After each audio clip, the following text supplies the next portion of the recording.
obviously bold decisions. She will return to schools and rebuild her life. So determined to change the power of choice. So Liz enrolls in humanitarians, right?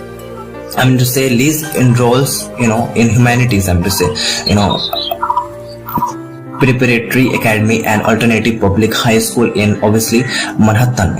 Through she had missed years of school and had no stable housing, right? She approaches this education with unmatched focus, right? She completely 4 years of high school, right? So coursework here in just 2 years, studying in subway station, public bathrooms and on park benches, right? So here what set Liz apart on her clarity of vision. She knows obviously she knows she want a different life, and she willing to work tirelessly, right?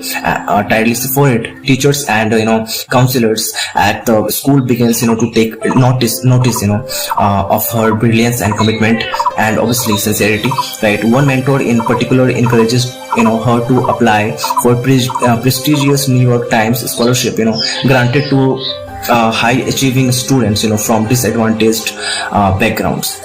So the scholarship that changed everything, right? Despite fierce competition and her unconventional background, Liz delivers a deeply moving scholarship interview in which she speaks candidly about her life, experiences her mother's death and obviously her determination to arise above her circumstances, leave profound impressions on the commitment. She is obviously awarded to the New York Times, right?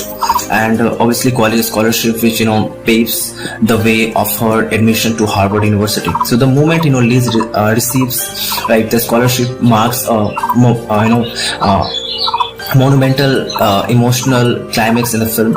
It is a recognition of her efforts, intellect and inner strength, and obviously validations of her belief that no past is too dark to rewrite, right? So new beginning and lasting impact, right here, that Liz is accepted into Harvard and becomes a national symbol of resilience. Her story is picked up by the social media, by the media. I mean to say her story is picked up by media, and she begins sharing her journey to inspire others, right? Though financial difficulties later force her to obviously briefly transfer to Columbia University, she remains committed to completing her education and uses her platform to advocate for homeless and underprivileged, right? So here she eventually